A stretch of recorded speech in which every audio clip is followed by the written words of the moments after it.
Great to have you with us. It's time for the Undercut. There is so much to talk about. I'm Aaron Noonan. The guy across the desk is Jack Perkins. Hello and welcome to you. Hello, Noons. Good to be back, mate. It is great to be back. But before we get into anything, any motor racing chat, any Ruapuna chat, any Topor chat, the hair. It has been the biggest topic out of the first episode of the year. The swoop is back. What has inspired the swoop? Because I'm intrigued. Well, Noons, it's like the first time in 20 years I've changed my hairstyle and everyone's talking about it. It actually started off a bet with myself. With yourself? Yeah, I just said... so you can't lose? I won't go into too many details, but something needed to happen for me to get a haircut and it didn't happen. So I was like at the point where I needed to do something and I was trying to get some inspiration from the Geelong coach, Chris Scott. I wanted his hairstyle. What about the beard as well? He's got a bit of salt and pepper going, but he's let it grow out. My beard looks like a catfish if I try and grow it, mate. But I've just got this hairstyle happening at the moment. There's a bit of, the cost of living with a haircut crisis going on. So I've just space it out. Just doing it, but I'm copping a lot of flack for it. My daughter this morning told me I looked old, and Really? So we might need to reinvigorate, put some shoe polish back through there and spike it back up or something. It got a lot of comment after episode 1. We've got heaps to talk about, heaps going with a doubleheader in New Zealand for Supercars. As always on this show, we like to start with our Castrol Performer of the Week. And may I just change mine a little here? I don't want to do it of the week because I need to do it of the fortnight. But for me, Brian Wood, who came like that close to winning the Jason Richards Trophy. First win for Toyota in Topor the previous weekend, was on target to have the most points across the 2 rounds to win that trophy. He is for me, and the theme, and we're going to talk about it, is who's A-grade? He proved in those last 2 rounds. He is A-grade. He's on my list. He's going nowhere. He's an exceptional talent, isn't he? And I love the 2 weeks in a row in New Zealand, being able to watch that from home. And to watch Ryan Wood was excellent. And I think that's a very good call there, Noons. I think he's got a bright future ahead of him. And it's, been really good to see him excel. And he's almost the lead driver down at Walkinshaws at the moment. Yeah, and it's not just what he's doing in the race car and the results that he's getting. He's great with the media stuff. He's great with the interview stuff. He actually gives some content. It's not just one of those wah-wah interviews and I'm hoping to win a race today. I'm hoping to go well. There's a personality in there and there's probably a whole heap more in there that doesn't have to come out that we probably shouldn't have come out sometimes because I reckon Woody's got that in him. But we ask for personality. I think we've got it with him. And then you couple that with on-track success and capability. Bing. Perfect. He kind of reminds me a little bit of Shane Van Gisbergen. Now, he's certainly got a bit more character and a bit different to Shane out of the car. He lets it out. Yeah. Shane never let it out. Correct. Shane had it but didn't let it out. But you put them in the car, they are the most race-smart people you will ever come across. Their racing IQ that the commentators often refer to. It's a thing. It's a thing. Yeah. Shane Van Gisbergen was the best at it. And I'll tell you what, Ryan Wood's not far behind him in terms of what he does on the racetrack. It's obviously happening slow enough for him to be able to make more conscious decisions out there on a track, and I think that's a good thing. I felt for him in that heartbreaking run at Ruapuna. Again, he's been let down by his car. He has had how many results disappear at the back end of last year? Bathurst, Gold Coast, so many more. This one now as well, completely through no fault of his own. So I feel he's my Castrol Performer of the fortnight. Have you got a Castrol Performer of the week? Or from our little chat in WhatsApp in the lead up to the show, I've got a sense that you've got a bit of a Performers of the week going this week. Have you themed this? Have you got a theme? Well, it's a bit the same in the sense of it's a fortnight thing, but what I love in motorsport, and, obviously all sport as well, but particularly motorsport, is first-time winners. I remember when I was first exposed to some NASCAR stuff, I saw Brad Keselowski win his first race and they made T-shirts. And I thought, how cool is that? Celebrating the first win. Now, you made a T-shirt for your first Supercar I did. win, I didn't you? copied the Brad Keselowski thing. And ever since, I've just really enjoyed the celebrations of people getting their first win. So for me, the 2 performers of the fortnight, if you like, first of all was Ty Gibbs, picking up his first win in the NASCAR Cup Series. He'd done 131 Cup Series starts to date, so it was coming, and he'd finished second a lot of times. But to get that first win, see the celebrations, it was just so cool to watch from an outsider looking in. So he's the grandson of Joe Gibbs, the team owner, the legendary NFL coach, NASCAR team owner. That's the team that you drove for when you went to the States. So you've got a bit of a tie there. You know, tie. I didn't even mean to do that, but you know what I mean. There's a connection there that you've sort of seen and smelt around that place. Yeah, 100%. And Ty helped me a lot personally prepare for the 2 Xfinity Series races I did last year. So I've been able to kind of watch with interest, and I obviously follow the JGR team with serious interest. And just to see that kid, he works really hard at his racing, and to pick up his first win was awesome. But then to follow it up was Kai Allen. So not to get the tyres and the Kais confused, but Kai Allen, again, first-time winner. Fantastic. Just to see the reaction, having the family there. You know, this is the culmination of a lifetime's dreams for these young blokes. And for them to just see what it means to both of them, just to watch their celebrations, both unique and different in their own respects, and to thank the various people that have helped them, that is what it's all about. And you never forget your first win, and I was stoked to see it. There's a nice irony to the way that it unfolded last Friday in that race. So Kai wins. Brodie Kostecki's on his hammer trying to beat him. Here's them in 2021 at the Norwell Motorplex in Queensland. Kai's got those race boot sneaker things going here. Bush is he's just main game with Erebus full time by that stage. Kai's learning the ropes. How is it that it all turns out that he beats Brodie to win his first race? Yeah, it's crazy. I found the original sort of article about this, which was about Brodie mentoring Kai, which is interesting because Brodie's only a first timer in the main game at that point. So it's interesting to be taking on mentoring roles at that point. But look how fresh faced Kai is. Looks like he's barely old enough to drive a road car at that point. He hasn't changed very much, to be honest. No, and he's an exceptional talent. I remember watching him in potentially Super 3 and Garth Tanner commentating one of the races saying at one of the go-kart awards nights, he just about wore out the carpet going up to the stage to get all these awards. Yeah. So fantastic for him and his whole family. They committed a hell of a lot of time and effort, and no doubt some financial resources have gone in to get into him to where he's got to. And he picked up his first win, so it's awesome. And I've got a feeling that he's going to get another one not too far away because he just kept finding the podium. He was literally wearing out the podium like he did the carpet that night for the karting. So Ty Gibbs, Kai Allen, your Castrol Performers of the Weeks, or Fortnight, let's call it Fortnight. I've got the great man Ryan Wood. So they are our Castrol Performers of the Week. A big thanks to Castrol for their ongoing backing here on The Undercut. It's time on the show, though, for the burning questions. So time, Jack, for the burning questions. I've got a few. Actually, got a lot. Chaz Mostert, Brodie Kostecki, Sunday race. Was that a statement by Chaz, what unfolded in those closing couple of laps? Well, it's hard to say whether it's a statement or just a bit of blowing off some steam from frustration, to be honest with you. I think Chaz had a terrible weekend at Ruapuna. He was quite competitive at Taupo by comparison, but really struggled with his car and getting the speed and getting the kind of performance that Woody was getting, his teammate. And I think by the end of the weekend, when he got himself into a reasonable position, I think, one little interaction with Brodie just sent him off the Richter scale, and he decided to give him some back and more. Not sure, and, you've seen from the post-race conversations, I don't think he meant for what happened to happen, but certainly it comes from frustration, mate. I think he's just wants to be he's got the number one in his car, and he's currently the number two in the team. So he's frustrated. You make silly decisions in that situation, and I think if he had his time over again, he wouldn't do it. But what it is it's good for the sport. Totally, yeah. And I was going to say that the move from Brodie came from the fact that once Ryan Wood dropped out, the trophy's on the line. The Jason Richards Memorial Trophy's on the line. And I think an angle that hasn't been really explored in all of this that it occurred to me the other day. Chaz obviously is not trying to win the trophy at the time. Brodie's trying to win it. Broc's trying to win it. They're the blokes in play at the time.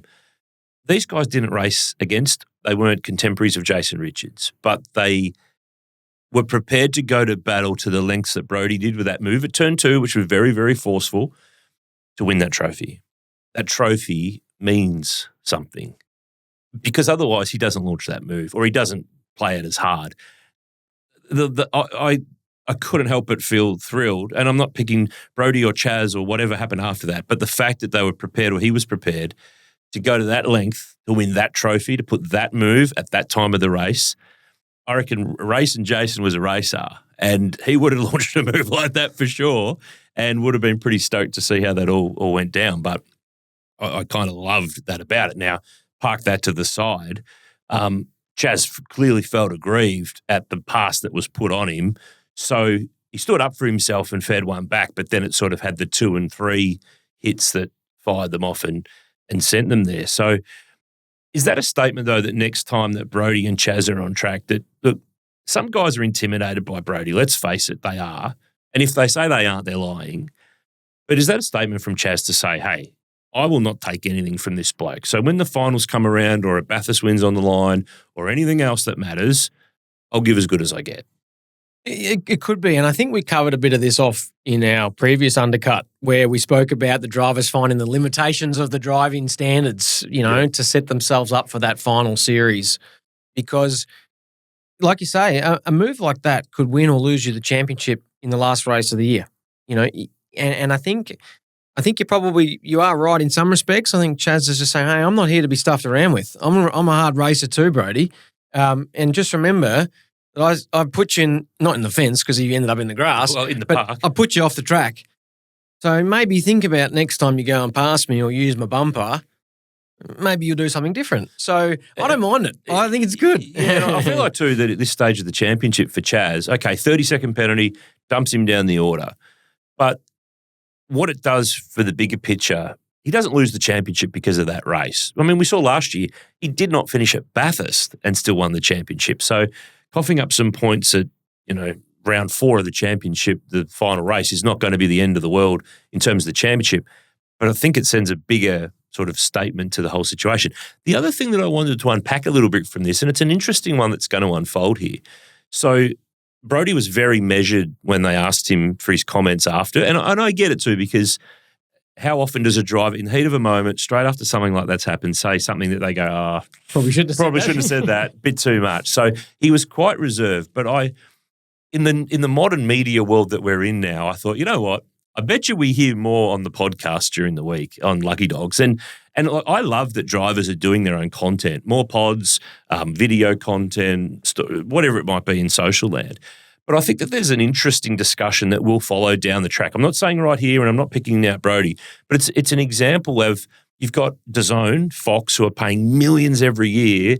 Somewhere down the track, they're going to ask the question of Supercars to go, hey, we appreciate that the drivers have got their voice and their place to put out their stuff. It's great. But we're paying all this money. We need a bit of that stuff on while the broadcast is on, and not have it all be sort of saved up and used somewhere else. Great that it fuels the sport in between the rounds. Absolutely, I'm all for that.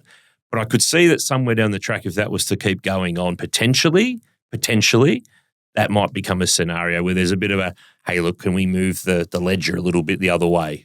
Yeah, I think you see a little bit of this in NASCAR with Denny Hamlin and a couple of the other drivers that get involved in podcasts. But I think, you don't want to be waiting for a podcast for a driver's reaction. That's what Give it to me now. Live sport, live TV is about what happens there and then. So I hope that it doesn't become like that where drivers don't say anything and then wait for their own time to sort of confess or talk about it or give us something. Don't have to give us everything. Correct. Save a bit up for the more considered couple of days after.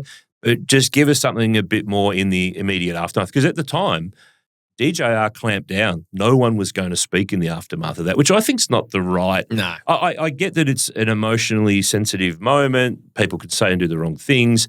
But in that situation, they need to be able to offer. And credit to Brodie for coming out and having the chat with the guys in the lane, because it would have been really easy to go, no, we're not doing anything. Because there's nothing that says that they have to. No. But credit to Brodie for coming out and at least saying and having a chat. But what he gave wasn't a great deal, and I understand why. But I think it's just something. It's not a raging, burning topic issue. Okay, this is not really a burning question in the burning questions, but it's something that something it could be down the track to keep an eye on and to try to get the right balance. That's all I'm saying, is to try to get that balance between, hey, the people who are spending millions of dollars who flow this thing through supercars that pay the teams, that pay the drivers, they're going to want a bit more than what they perhaps got in that aftermath. So it's just something to consider for the future. Question 2. Is the Wood and Feeney war over? I'm going to say no.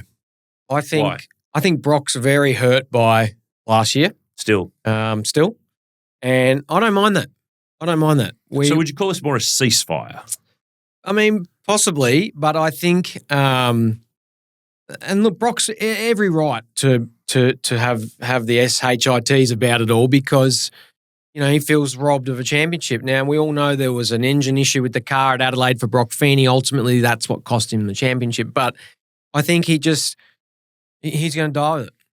I think he's probably not prepared to bury that hatchet maybe until he wins a championship. But, I did listen to Greg Murphy on one of the TV programs he was doing in the lead up to one of the races there where he said that situation needed to be handled better post-Adelaide. The fact that it's flowed on this long. By everyone. Yeah. I think he was sort of suggesting that maybe him representing Ryan Wood could have addressed it immediately with the Feeney camp. But why can't the blokes themselves sort that out? They're big boys. Yeah, correct. So I just don't think the war's over. But I don't mind that, mate. We spoke about this again last year because we're all starving for these rivalries. Yeah. So have at it. Yeah. Every time now we see Broc and Woody on the track together, we think, hey, gloves are off here. Yeah. And, I think that those two will forever race themselves differently to how they would potentially race Matt Payne or Anton Di Pasquale because there is a bitter rivalry there on the basis of what happened at Adelaide last year. And it's real. It's organic. Yep. And it comes because of the finals format. Yep. At the core, if you wind it all the way back to how did it start? Yep. It starts because of the finals. 100%. Without the finals, it doesn't happen. Yep. The way that Adelaide unfolded, the way that the engine drama, the contact on the first lap, blah, blah, blah, blah, blah, it doesn't get there. Yeah. It doesn't happen. But we've also got this situation where the whole sport wants rivalries. Oh, there's not the rivalries. We don't have them like they used to. We have got a great organic one here with two young guys, Aussie and Kiwi, Ford and Toyota, 888 and Walkinshaw's. It aligns really well. And then you see so many people online say, oh, but the media is fueling all of this. This is terrible. These are the same people who want a rivalry. And the teams are a bit that way too. They want the rivalries, but once their blokes are in it, oh, hang on a minute, we can't have this. This is all too much. So you can't have your cake and eat it. But kudos to Broc Feeney. He chose to go down the path in the aftermath of that race when he's got the trophy and the other bloke doesn't have the trophy. He could have gone on with it. He could have absolutely sunk the boot in. He could have kept, his feelings from last year and let them flow through what he was feeling at the time. But he picked the high road, and I thought it was really classy of the way that he empathised with Ryan because he knows that feeling of being that close to having the trophy and then not having the trophy. He could identify with it. He knows how much it stings. And instead of sinking the boot in, he didn't. I thought it was classy. Yeah, and I haven't had a lot to do with Broc personally. I've been able to interview him from the TV side many times and spoken to him a little bit more this year because I'm involved with the same team. But one thing I'll say about Broc Feeney, he's a professional. Yep. And he always has been before and after the Ryan Wood incident at Adelaide last year. He's always been very good with the media, very well spoken, very polite and grateful of where he's got to in his professional life. And he will be a future role model for drivers in the future. Do you reckon, Jack, that there's a bit of Jamie Wink, or a lot of Jamie Wink up in Broc Feeney, and that the fan base kind of views Broc as Jamie because he replaced him and he's got very similar traits in a way? He does, yeah. And it's funny because he's kind of morphed into a bit of a Jamie. Just with a better beard than Jamie could ever grow. True, but I guess it's just that single-minded focus on going car racing and being very successful and kind of not being involved in too much riffraff on the outside of anything, not really, not that it's no personality, but just not engaging too much out of the business of trying to win a car race. And that becomes an issue for someone like Jamie because you win so many races and then you become the villain because you've won everything. It's, and then people start, you're a victim of your own success.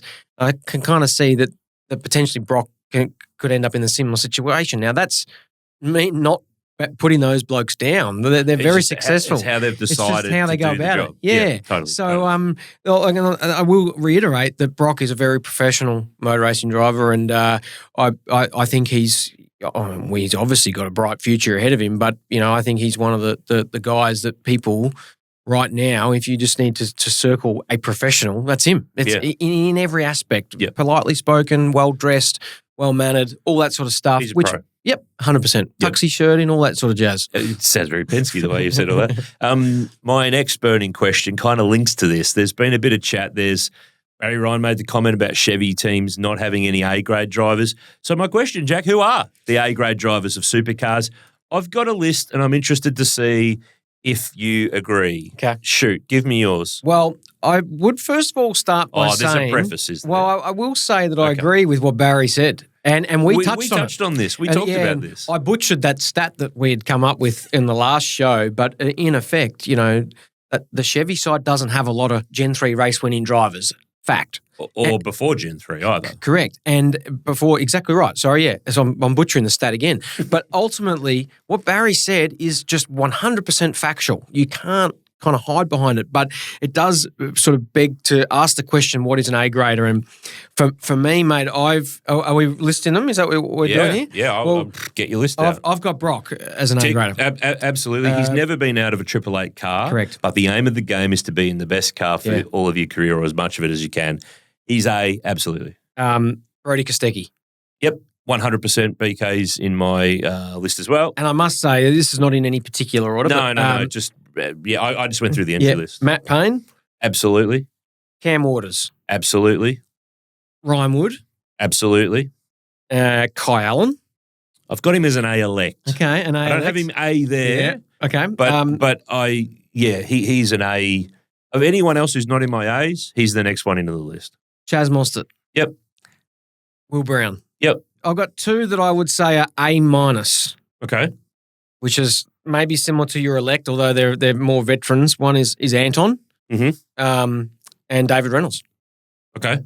Dave Reynolds off the back of his history? Yes, and not off the back of current form. Sure. Who have you got? I agree with all of the A's that you listed, and I had Kai Allen as an A-elect. He'll be in that group pretty soon if he's not already. We're on the same page. Yeah, and that's no disrespect to any other driver. That's on who are the guys who are going to control the driver market for the next 5, 6, 7, 8 years, that if one moves, or if Matt Payne's going to leave Groves, or if Cam Waters ever left Tickford, or if Red Bull dispensed of one of their drivers for whatever reason, who are they looking for to change that up to, fill holes? And it'll be from that group. Well, and further to Barry's point, mate, they're basically all Ford drivers. There's 2 Toyota guys and potentially 1 Chev driver. Yep. So Barry's point is further reiterated by our conversation. It is. It really is. And there's guys who are Bs and Cs. Yep. Guys who are Cs who could become Bs. There's guys who are Bs who probably won't become A's because of where they're driving. And another way of looking at this, mate, not to bore you with some detail, but I'm still in a group text message with a bunch of people that I worked with at Paul Morris Motorsports back in 2010. That is an old list of people, yeah. Every year, a couple of them in America, a couple of them in different teams now, but every year we come up with our Bathurst top 10 shootout predictions. Of who's going to get in? The top 10 that are going to get in from qualifying, and 2 what we would call Jared Ruffies, right? Jared Ruffies, as a Hawks fan, I like that. So do you have to list in order? No. When do you have to choose your Before order? Qualifying. Okay, so you've got normally Thursday of Bathurst, we're all on this group chat punching car numbers in. Yep. And I list those there. They're all in my Bathurst shootout. Makes sense. Right? And then my Ruffies are David Reynolds. Anton's probably going to rise to the occasion and whack it in the shootout at Bathurst, but it's a great measure because for me, you can kind of eliminate a bit of parity and a bit of form, and the Bathurst shootout is typically the fastest 10 guys in that session.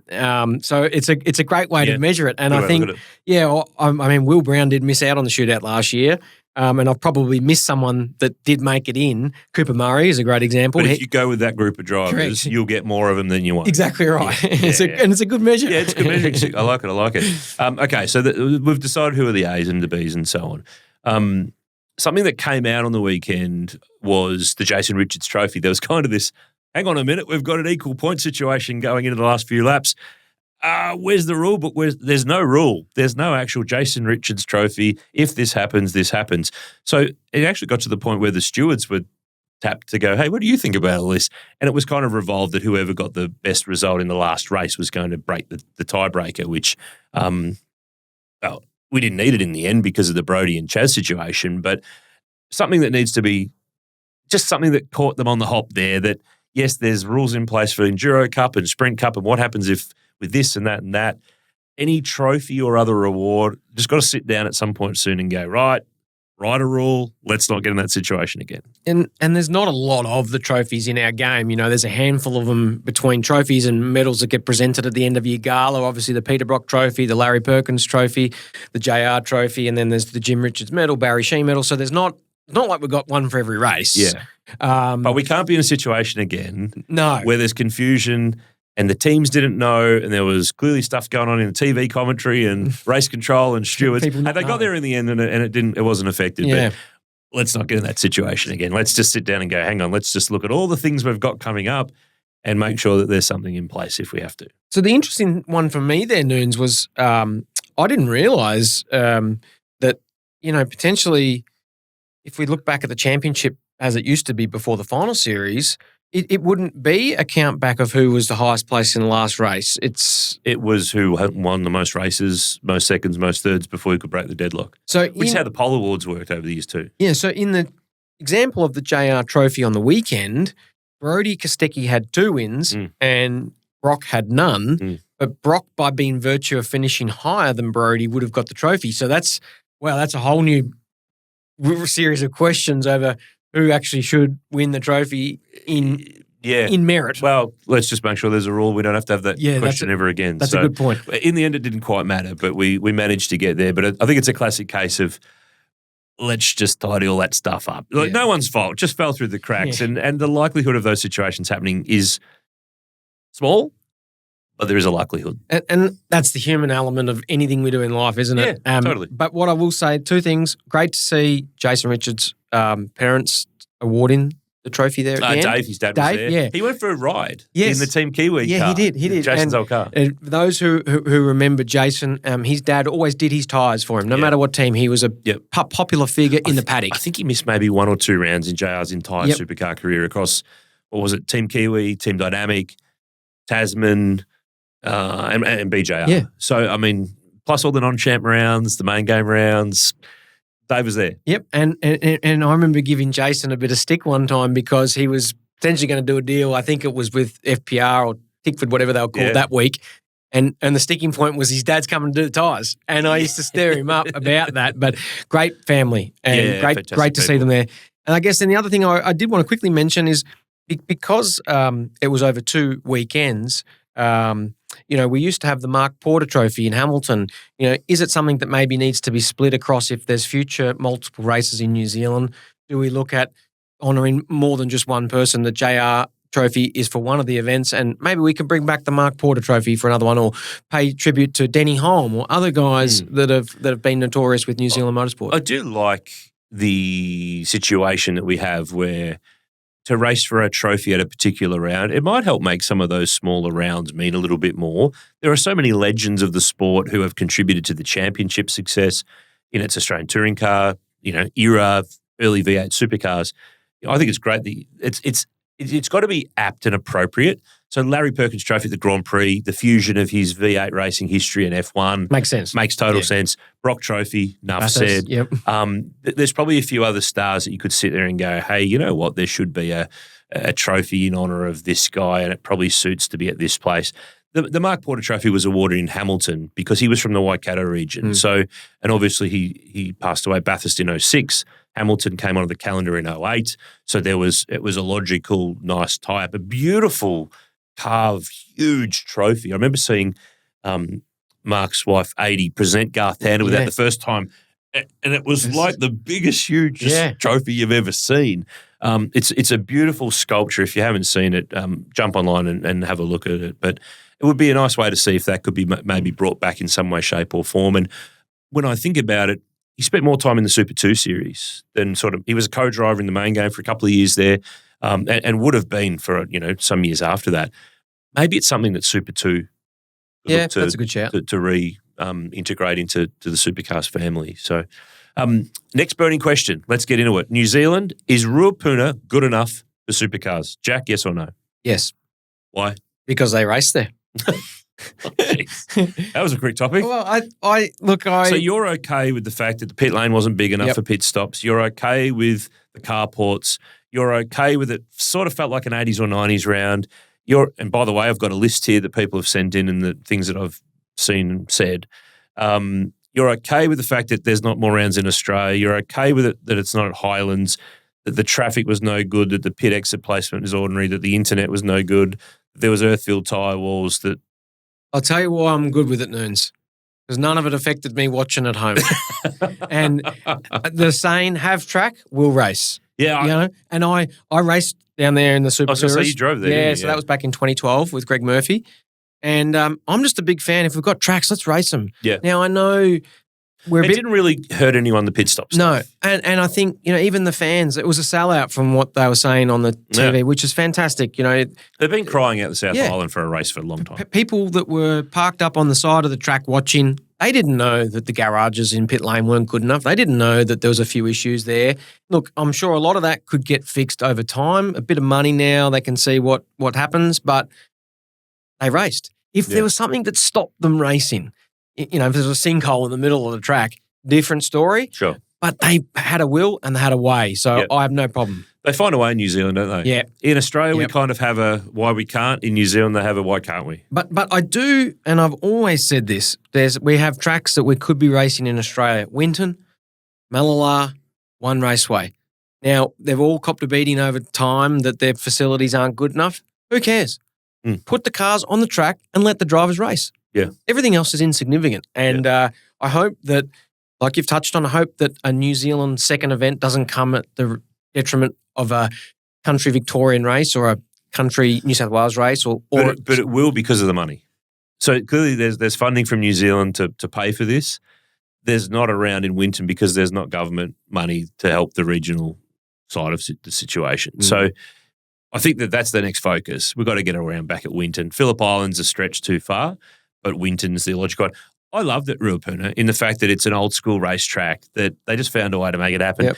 I felt a little bit disconnected from the broadcast just because of the nature of the track, because it's got a very infield focus that you can't go out and put the cameras in the middle of the track kind of like you can. Yeah, you're back a bit. Yeah, you were sort of back a bit from it. But as a trackside viewer, great, because you can see pretty much everything that's going on. They're like Queensland Raceway. Yeah, correct. But it's not as infield as, there's not as much going on in the middle, which as a TV broadcast, and that was just how I sort of felt watching it. But plus, because I haven't watched many Ruapuna races in the past, to be able to know exactly where that corner goes and where they are there and what that all means. So, but I think if you're going to go to New Zealand, do one round, you've got to do two.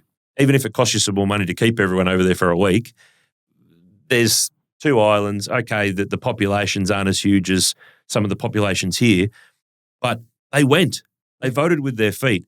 The big challenge, Jack, is to have them continue to vote with their feet and not have people after 2 or 3 years go, kind of been there and kind of seen it, we're done. Well, and I think we spoke about this as well. I think there was concerns that more people were going to go to the second event at Ruapuna because it was the first time there, and potentially the ticket sales at Taupo for the first one weren't as strong, because if one family had a decision to go to one or the other, they're like, well, we went to Taupo last year, so let's go to the new one. Yeah. So then you think, well, hopefully next year that family or those people go to both or go to one, or hopefully not choose to not go to any of them because they've already been there, seen that, done that, got the T-shirt type deal. I think the Kiwis are so passionate about their racing. There's Kiwis who are competitive and running at the front. Payne, Wood, Heimgarten's still in there as well. Yep. I think they're going to be good there for some time to come. But you do get that fatigue at events, and we've seen it in Townsville, where the first 3, 4, 5 years are booming and great. Then after a while, the casual viewer falls away. Yeah. It's left to the hardcores. Things can be a little bit tricky. Hey, speaking of tricky, can you tell me where has qualifying Cam Waters gone? Because he's missing at the moment. We need to find him. I'm not sure if he's under the table here or if he's around the corner of the door, but have a look at these numbers. He is on, at the moment, this is his worst qualifying year for both rank in the field and actual average qualifying grid position since 2018. Look at his amazing performance in those years between. He's been ranked 2nd, 4th and 5th in one of those years. His quality averages have been so strong. But right now, but the thing is with all this, he's still 4th in the championship. Yeah, it's crazy looking at those stats. I mean, I knew Cam Waters was really good at qualifying, but I didn't realise it was that good in the middle there, especially when you think about he was against McLaughlin and Van Gisbergen in that period, who were supreme, especially McLaughlin. So for Cam, to be 10th at the moment in the qualifying rank with an average qualifying of 10th, I don't think it's because he's forgotten how to qualify, mate. I really don't. They're missing something with the setup of the car. Is it that he doesn't have a teammate that's pushing him along? With all due respect to Tom Randall, he doesn't look like getting pole position either. Doesn't look like winning races. Well, he's behind. Correct. Cam. Yeah. So, do they need a 12th at last count? Is it an engineering thing? Is it a car setup? Is it something as simple as needing a new challenge with a teammate? I don't know, but I know that Cam Waters is pretty highly rated, and I have a lot of time for him and his ability to drive a race car. He's going to get a new chassis very soon. I think for the next round is the plan for Tassie. But he's been driving the old wildcard chassis that Austin Cindric drove in Adelaide last year. So maybe some fresh metal helps change things there. We'll see. He's 4th in the championship. He's finished 3rd a couple of times. But outside of Topor Race 1, all those finishes he's had inside the 10. Yeah. So he's not on the podium regularly, but he's not finishing 20th and 18th and DNFing and having a crashed car. He's staying in the game.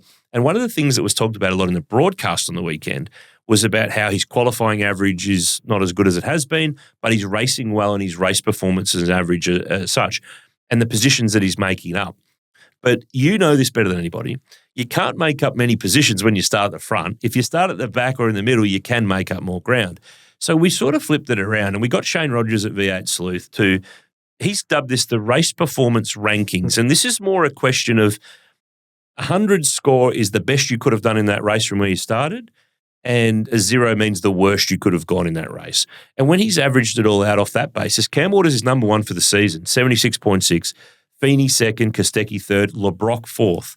Broc's had a pretty good year, all things considered, with where some of those performances have gone. But I think that's a better indication of explaining the Cam Waters situation. But now, which way does the graph go?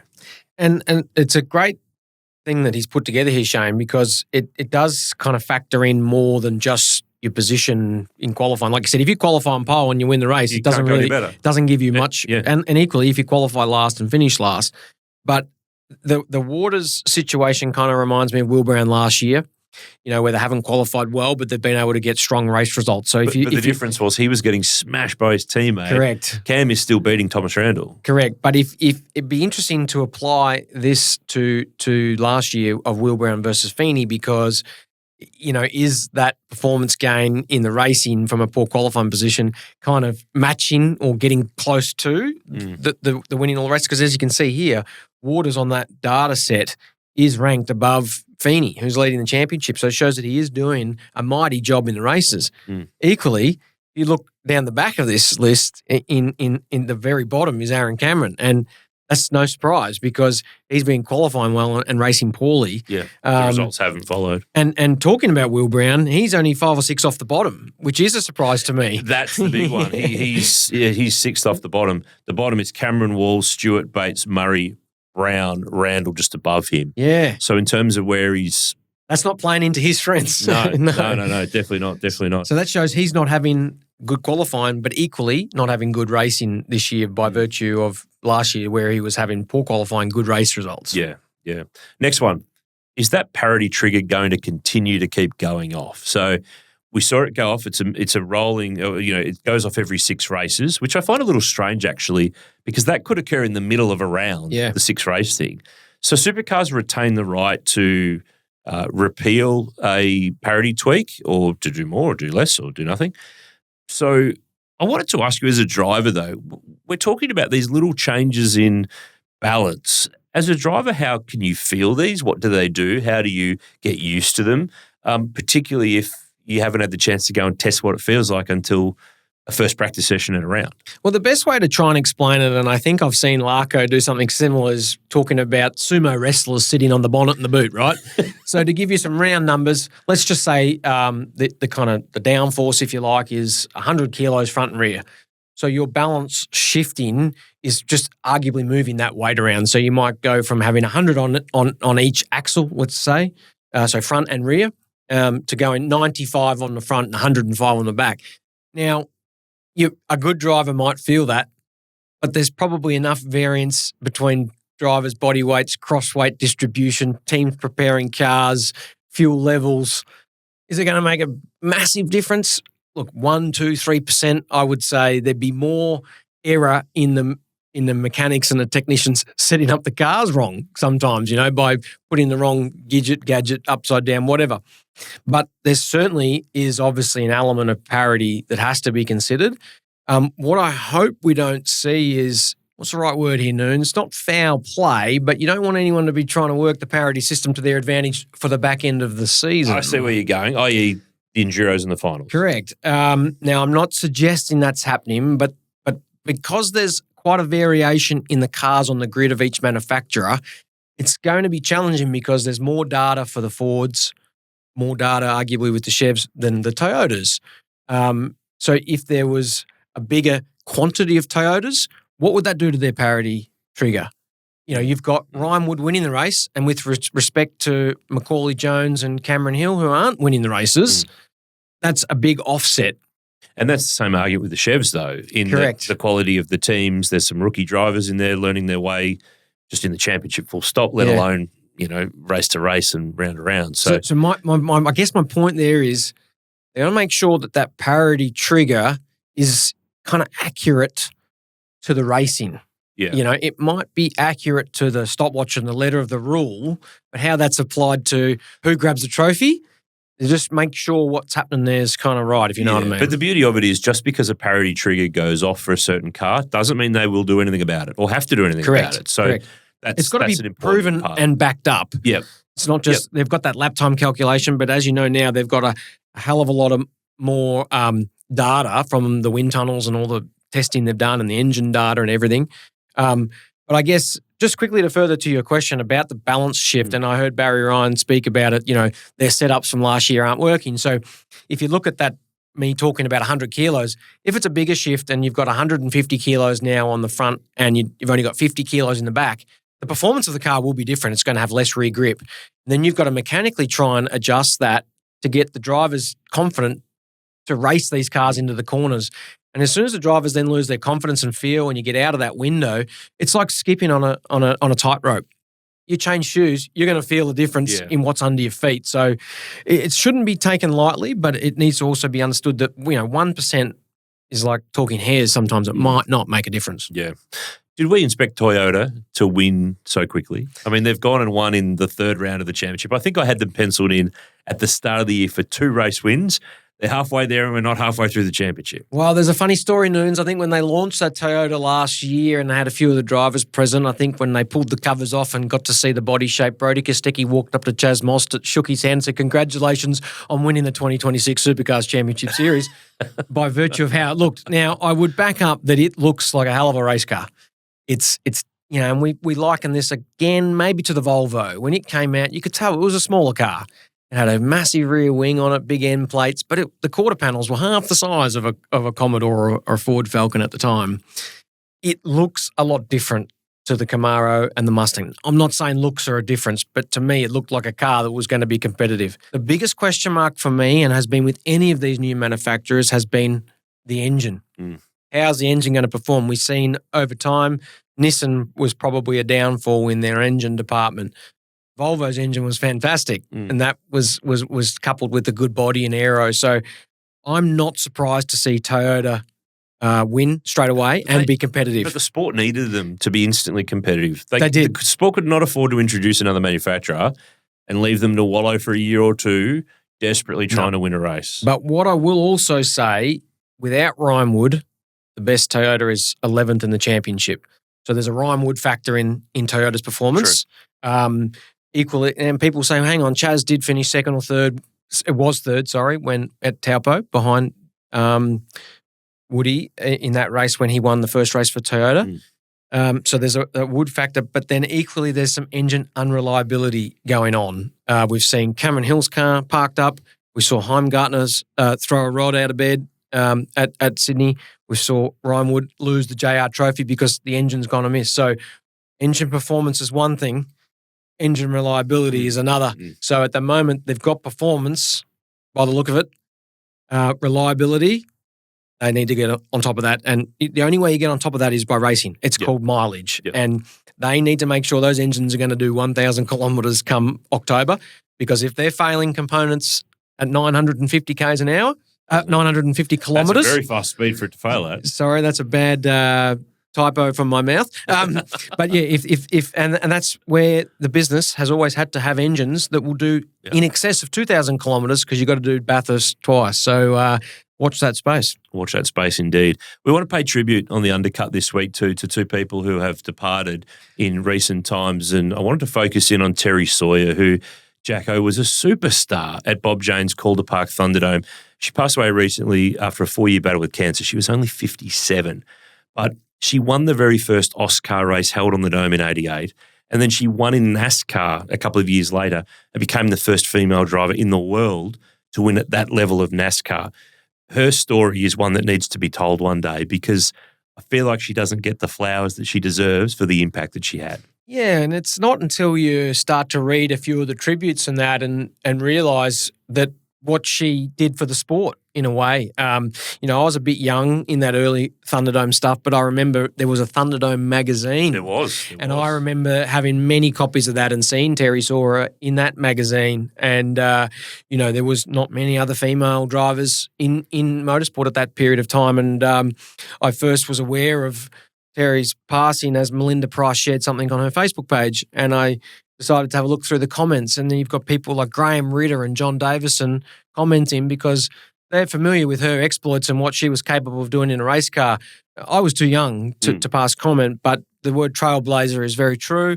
And, it made me ask the question, I wonder why she may or may not have been considered for the Castrol Cougars program. Yeah. Well, she'd very much left the sport and kind of moved on by the mid-90s. She drove with Murray Carter in a Pulsar at the Sandown 500 one year. And that's about the last time that I really can see her doing any motor. 94. Yep. So we pay tribute to her and our condolences to her family. Absolutely. She also still holds a record in the Supercars Australian Touring Car Championship records. We spoke of Toyota. They ran a Star Search program in 1989.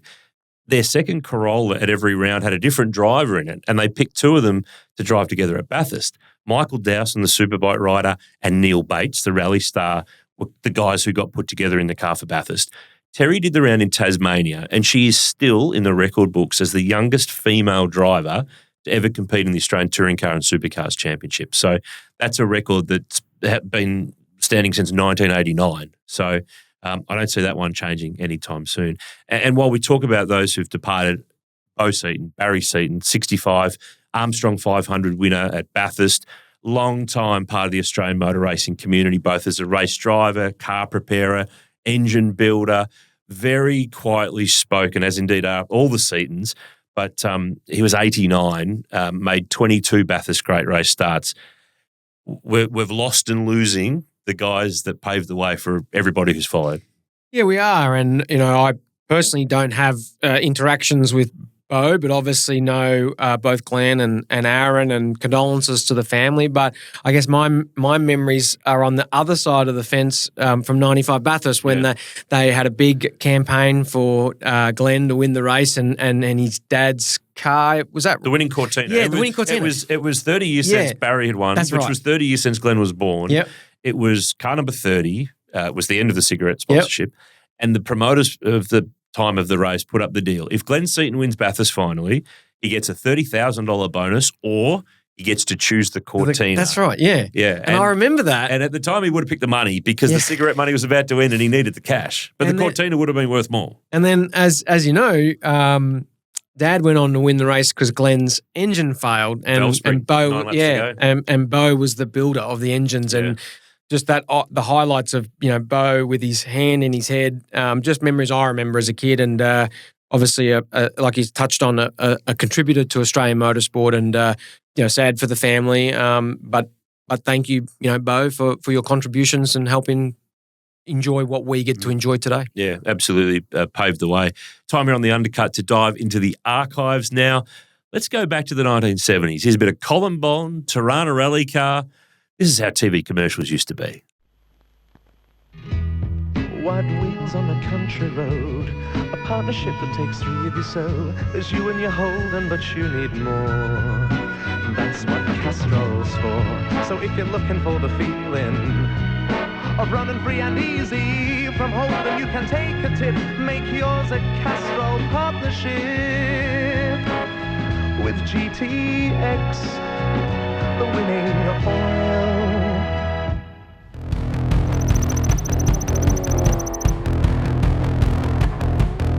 All right, undercutters, it's time to do some number crunching. Jack, Simmons Plains, first race, the next round is the 100th Gen 3 race since the introduction of the rule era in 2023. So let's take a look at some numbers of how it's all unfolded, of who's done what. Wins by driver has to be kind of where we start. And no surprise here, Broc Feeney's the man on top. 28 wins, lots of those coming last year, but he is head and shoulders above the opposition there. Brodie Kostecki, Will Brown, Cam Waters. Who's going to move up that list? Clearly, Shane van Gisbergen is not going to move up that list, but Ryan Wood's probably going to emerge from that deadlock of 8th to start to move his way up. Yeah, it's an interesting stat actually, because obviously Broc's dominance we knew last year predominantly won the portion of the races. But you look at Brodie Kostecki there, he missed 8 of those races in 2024 when he was off on sabbatical. So if he won 4 or 5 of those 8 races he missed, he all of a sudden in that 20 bracket gets him quite a lot closer. Well, of his 16, he's now 8 and 8. 8 with Erebus, 8 with DJR after that win that he had last weekend. So if we look at how it's gone, though, by the team, no surprises. Triple Eight are on top with 40. By the way, there's been 99 races, but there's only 98 wins because Albert Park, remember, last year the Sunday race started. It's a race start, but it obviously didn't have an end. Erebus, off the back of their 2023 season, largely are still second. But clearly for me, Groves are the ones who are going to blow through here in a second easily. Walkinshaws are probably then the next that are going to jump up the table. And beyond that, it's slim pickings for the rest of them. It highlights how good Triple Eight are, Noon, so that no one is going to catch that in any short frame. Like even if they didn't win a race for the rest of the year, no one's going to get close to them. So that's a telling stat that Triple Eight are definitely the pick of the teams. You're right. I think Groves in particular and Walkinshaws are the ones that are going to go up, and DJR. So that's a good stat too. It sort of highlights that Erebus are the pick of the Chev teams on that at the moment too. Well, not at the moment. In 2023, they were. In 2023. They've had 1 win across 24, 5 and 6 so far, but it's going to be a rough road for them to do too much to add. Let's look by manufacturer, though. Unsurprisingly, the volume of wins for Erebus and Triple Eight, particularly over the journey at 56. Ford, if I didn't know the numbers beforehand, I'm sort of surprised a bit by that because their first year of Gen 3 was terrible. Was just almost a throwaway, really. But now that Triple Eight's on that side, Groves are up and running. Walkinshaws did some winning with Ford in recent years. Not surprising there. Ford passed Chev before the end of the year on that number, I reckon. Yeah, I would say that's pretty likely. Podiums by driver. So Feeney is by far and away on top, and his quality of performances. Look, that's 52 podiums out of 98 possibilities is pretty much 50%. He's got a lot of wins. Will Brown's got lots of seconds, lots of thirds. Brodie Kostecki's got a pretty solid balance. Chaz is more a second and third. Cam Waters, if he's up there, he's winning. So Ryan Woods had a lot of thirds before he broke through and finally got to the winning element. Tom Randall's still looking for that first win, but he's had a whole pile of podiums.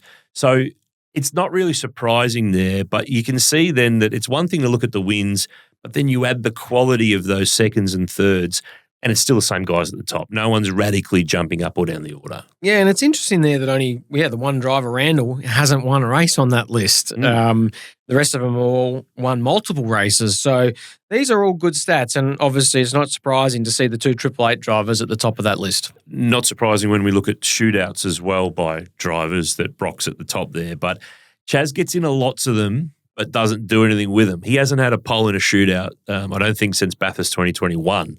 Which is back in the Gen 2 days. But Anton De Pasquale is on a great shootout streak at the moment. He's unbelievably strong with getting into those shootouts. You see Will Brown and Brodie Kostecki, though, a bit further down the line. And again, you look at Brodie, if 8 of those races he missed, if there was 4 shootouts, all of a sudden he's up in the 30s there. So those 8 races he's missed out, really could. Well, don't forget 4 of those were the Grand Prix with no shootouts. That's a good point. That's a good point. But nevertheless, I kind of would have thought he'd be higher up that list. James Golding and David Reynolds make it at the bottom there. But remember that Reynolds spent some time with Groves before he was at Team 18. So all of these things are interesting to look at as we get to this Gen 3 sort of anniversary milestone race. And poles by driver, unsurprisingly, Feeney's performance last year, has really extended him in that margin there. Cam Waters is kind of the next best after he and Brodie, and then it's a real drop away to the guys after that, and probably Payne and Wood are the guys who are going to be able to do anything about that. So we look at all these numbers and they can all mean whatever you want them to mean. But I guess as we go to the 100th Gen 3 race, has Gen 3 been a success is the big question. Yes and no. I think yes, in the sense that we've got a product that looks a bit more market relevant. You know, when they rolled out the Mustang and Camaro, it was like, wow, these actually look a bit more road car focused versus that Mustang that we had in Gen 2 that looked like a deformed Aussie racing car. It just didn't look any good, you know, but that was by virtue of the technical rules and people taking advantage of the aerodynamics and whatnot. So from the looks and the feel of it all, absolutely. We've now got Toyota in, so great. But again, and this shouldn't be of a concern to a spectator, but the cost of it is astronomical. The main reason for Gen 3 was to curb costs, and it hasn't. I can't say anything different because if I was to say that it was cheaper, unfortunately I'd be lying, and I can't lie. So unfortunately the cars are really heavily priced, and that means it's more expensive to run them. And because they're so even in their technical displacement, the only varying aspects brand to brand are engine and aerodynamics, which is the bodywork. It really drives the price up of engineers and drivers. So not only is the car more expensive now to buy, but to make it go fast, you need a really good driver and then you need a really good engineer. So it all leads to signing bigger checks, unfortunately. You can't go and buy yourself a technical advantage that you perhaps could have in the past that others couldn't have done. But I think from the point of view of where the sport had to go, we had to leave Commodore and Falcon and Mustang 100%. Gen 2. It was time. Their marquee cars, a Camaro, a Mustang and a Supra, have racing pedigree, have racing history. The fact that Gen 3 has been, that's allowed Toyota to come in. There's no way they were coming under Gen 2, that's for sure. So yes, there's problems. Yes, it costs a lot. Yes, there's things to fix. Yes, there's ongoing elements. But I think it was the change. The sport had to make change. So has it been a success? Depends who's writing the checks. Yes. It depends which side of the fence on the whole thing. Well, you and I don't own a team, so we should be looking. It's been good racing. Yep. And the cars look good. Yep. So for guys that are like you and I that don't own a team and don't have to sign those checks, tick. It's been a great success. Totally. But we need to have people who continue to sign those checks to keep it all spinning along and doing what they do. So that is Gen 3 having its 100th race at Symmons Plains when we kick off down there. The Tyre Power Tasmania Super 440. It's a little bit of a mouthful, but I managed to get it all out. Now it's time for the Workbench.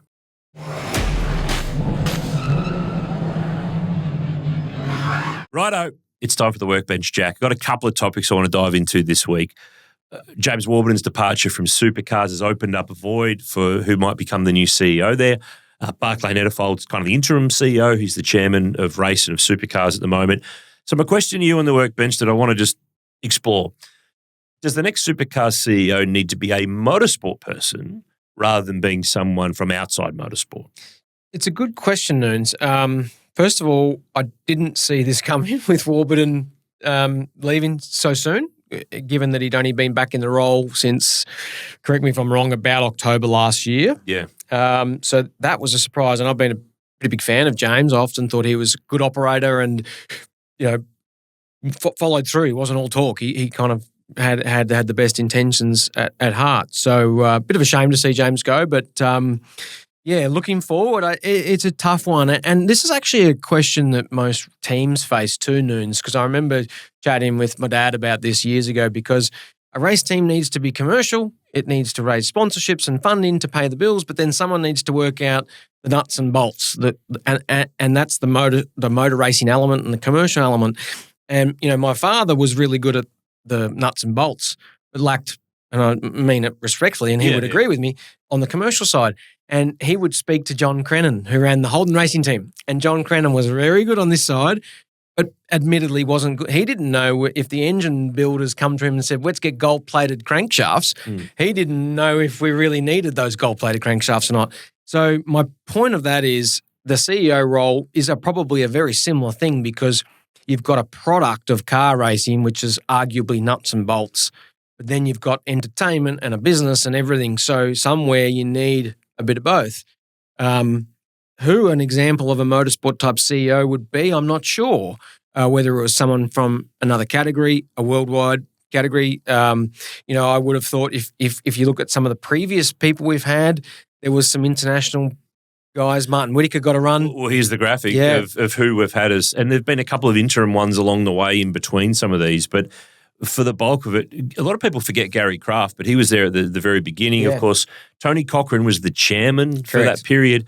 The stability of the late, great Wayne Caddick is solid. Of course, he moved from Shell to go work for Dick Johnson, and then he was grabbed out of DJR to become the CEO. He had a really long tenure. Cameron Levitt came in and left pretty quickly. Martin Whittaker had been had proximity to supercars through Bahrain, in the racing in Bahrain in the Middle East. He was here for a brief period. David Malone was a bit blink and you miss it. Then James Warburton came along. That's when the Foxtel deal gets done.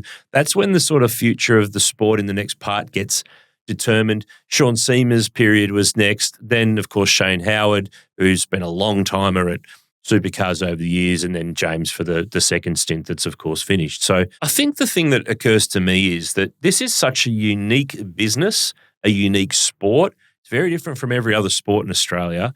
It's a very unique business structure, method, model. You've got a various bunch of investors, lots of people to keep happy, people on boards. It's not a very simple thing.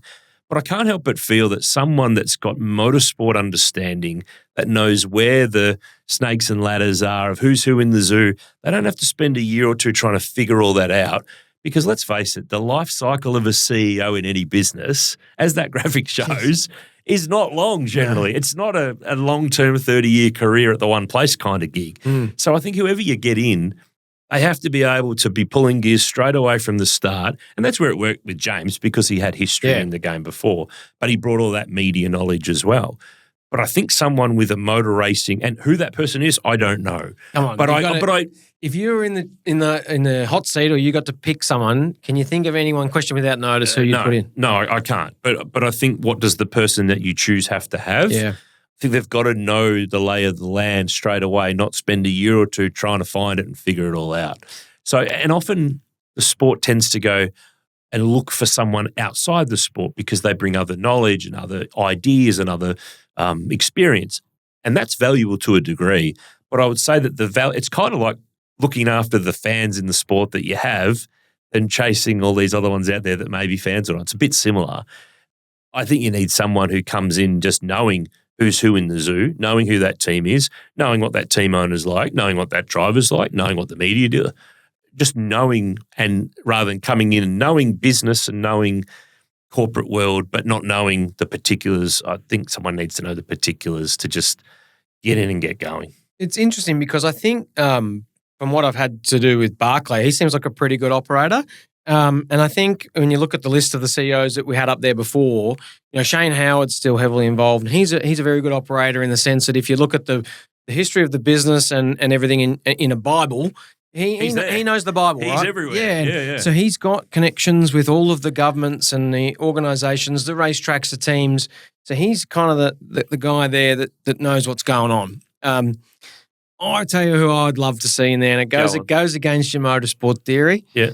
Eddie Maguire. I would love to see him as the CEO, or he'd be an instant front man. Oh, mate. Even Gil McLaughlin, I remember at one stage when he finished up at the AFL and there was chat about someone from Supercars having spoke to Gil, and I thought, yeah, this would be really cool, just even if it didn't last that long, just to see what they thought coming from the biggest sport in Australia being the AFL. I don't know Eddie personally, but I would love to see someone like him given a crack just to see what they could do with our beloved sport. Yeah. And then you've got someone like Shane Howard there to steer the way. Yeah, just grab the steering wheel if we're heading a bit off course here, like trying to put a race on the moon or something that's not going to happen. But just see how that rolls out, because I think that could be a good thing, but it might not be as well. Yeah, it's an interesting question. It'll be who they pick and where they picked them from. Let's see. Yeah. Let's see. That's at play at the moment. We didn't talk on the first episode of the Undercut this year about the television commentary situation, and there's been so much written and so much said, and I wanted to cover it off a little bit because we've had 4 rounds now. So we're into the year. We're nearly a third of the way through the actual rounds to be held, 4 of 14. I felt like that there's a word that sprung, and I've read and seen a lot, and I've spoken to a lot of people behind the scenes, and I'm in and around the world, and I just feel that the word that just keeps coming up into my head is unfair. It's been really unfair how it all rolled out, and I'm not talking about particular people. I'm talking about the groups of people. So I felt it was unfair the way it all went down with Neil and Mark, but by the same token, I agree that change is inevitable and you need to change. And it was time for change. But I think it was unfair on the people going and the people arriving the way that it all unfolded in a nutshell. Yeah, and like I commend Supercars for making the changes. I thought it was good to see, it had been spoken about for a while, but, you need to, the changes sort of need to be made. It doesn't matter who. That's not a personal thing. It's not about particular people, but correct. But change for the sake of change is not right. Correct. But so I don't think the changes were communicated well. The optics to the fan base wasn't well. From what I can understand, to the particular people involved wasn't conveyed well. But I think it's been so unfair on the guy, and I want to focus on these guys, on Matt Nolte, on Richard Craill, on Chad Nailon. These are guys who've done nothing wrong here. They have been toiling away for years, calling supports, calling speed week, calling speedway, calling all the stuff that there can be to call. And they're damn good at what they do. They're really good at what they do. They have deserved the opportunity for this. And I just hate seeing online. Like, I think it's great that there's so much love for Neil and for Mark in different ways. But on the flip side, it's been bad that these guys have just copped a hard time. Yeah. But they've done nothing wrong. They've done nothing wrong at all here. And they've done a good, solid job. Like, it's just such, and that's why the word unfair just keeps on coming up to me. Not unfair that anyone got, roles changed. No one's got a God-given right to anything.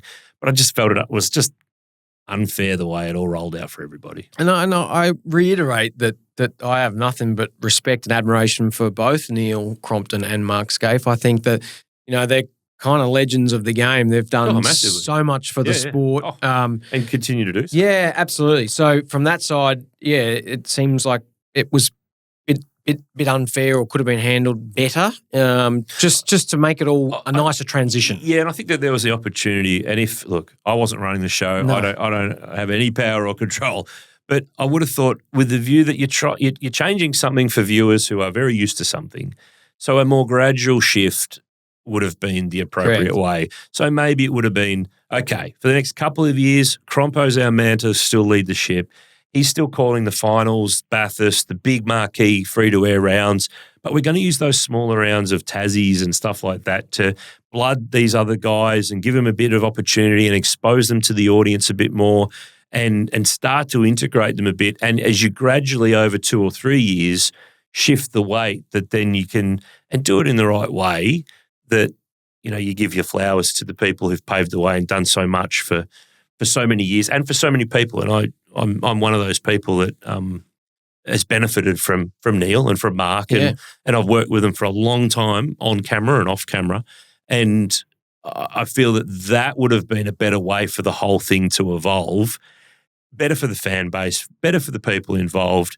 It is change, but to make such a big, huge change at once was always going to go down like it went down with the fan base, is probably what I'm trying to say. Yeah, and look, I will take this opportunity to congratulate Richard Craill. I thought he did a phenomenal job in his first crack in the commentary box for the New Zealand doubleheader. He's officially a Kiwi now, though. Yeah. He spent so much time there lately. I thought he was great. And so hats off to him. And I'm enjoying the new faces in the lane. When the broadcast, I should say, like obviously James Courtney's bringing a different perspective. Mark Winterbottom as well for the few races we see him. And I feel that the word unfair is a little bit there too, that these guys have been thrown in. Yeah. They haven't had many test laps here. No. They have been put in the race car in a high level of the role, particularly James, without much run-up. Yeah. And he's learning on the fly. You can see it. He's pedaling pretty hard here. Yeah. But the word, that's come out of the whole way that the situation unfolded too, in that it's worked for Garth Tanner, because Garth has done the miles for the last 4 or 5 years in the broadcast. Literally. It's called Super 2. He's done the pit lane. He's done a bit of host. He's done a little bit of everything to get ready. Whereas got a James and Mark have had a little bit of a run, but not much, and they've been thrown in. So I feel for everybody. Yeah. Is what I'm trying to say in this whole thing. But I'm not against change. I'm not against evolution. But the way it was done, and I just think for so many of the people involved, it was just unfair is the word. It's just how I feel. It's just what I sort of see on the whole situation. I am looking forward to Matt Nolte getting his crack. We should point out that too. So Nolte gets his go for Tassie and Darwin. Yes. Now, for many, many years, if you're a Northern Territorian and you've been to the round there for years, you've already heard Matt because he did the on-track for many years up on the Hidden Valley racetrack at Darwin. So he's not completely unfamiliar to the Darwin race fans, but he's done plenty of speedway up there as well. There's a speedway right next to Hidden Valley. Yeah. So he gets his crack at the next couple in the big chair alongside GT. So and go well, Knuckles. Go well. Go well, Knuckles. And a shout out to Molly Taylor. I think she's doing a good job as well. Oh, we're going to lose her though. I know, but her discipline of rallying has, it comes with some element of learning bitumen racing, and I think she adds a great dimension to it and has been improving her knowledge and doing a great job. And congratulations to her and her partner, Dan, because there's a baby coming. There is a baby coming. I think August, that's when that's all happening. Oh, that's Leo. I'm a Leo. You're August, a Leo. August You are 22. a Leo. So there you go. That's you. By the way, Chad Nalen's done a great job in the pit lane the last couple of rounds too. So I'm not trying to individualise anybody or whatever, but it's a change period and it won't be for much longer because it'll become the norm. Yes. The changes become the norm. Exactly so right. That's how it is. Go well to everybody in the broadcast for the upcoming rounds. One thing though, if you're listening, Supercars TV, I've just got a little thing that I would like you to change just for me. Just for me. That's all I ask. One little thing. Jack, I would like to ditch the canned applause. The audio applause that's applied at the end of races. There was a great crowd at Christchurch at Ruapuna. They were cheering hard for their drivers, the Kiwis. I don't reckon we need that audio track with the applause. Let's get rid of that. I don't like it. I don't want it. I want to hear proper audio effects of proper reaction and proper crowds, not the canned laughter. Or not canned laughter in the sitcom TV shows. It's effectively the same thing. My question to you, Noons, is that pre-recorded audio of someone actually applauding, or is it computer generated? I don't know. I don't know. I really would like to know. Because now that we've raised this topic, I'm going to have to go and make a call and actually ask a few more details. I know that you want to get that reaction of a cheer in a crowd in the aftermath of something fantastic, but I've heard it before. I don't need to hear it again. Let's hear some real stuff. You've got finely tuned ears for that. It's just the sleuth ears have been on to go, come on, guys. Enough of it. Let's. I'll record a new track if you like. But I'll do 10 different versions. Someone in the background yelling, "Hey, job Chazzy, or job Woody," or, just add a little bit of currency to it for anybody. Anyway, there's so many things for us to discuss about the sport. That's what we love about it. We love talking about all of the elements here on the Undercut. Have you had a good time? I have, mate. It's been great to catch up with you. I love the doubleheader. Plenty to talk about. Good for the sport. Looking forward to the next few races. Is the hair going to be swooped next time we see you on the show, though? We'll see if I cop a bit more flack after this episode, but I don't have TV requirements this year. Every other day of the week I wear a hat Noons in the workshop, so it's just for the Undercut that I pull the hairbrush out and give it a bit of a whisk. We appreciate the whisking. Well whisked. But before we leave the episode, a big thank you to the team at Castrol who bring you the Undercut. And as we leave the show this week, we thought we'd dig into the vault. We love a bit of old stuff. Let's go around the Calder Park Thunderdome on board a supercar. Your pilot is Rick Kelly, and this is proof of why I never want to come back in another life as a supercar under tray around the Thunderdome. Bye for now. See you next time.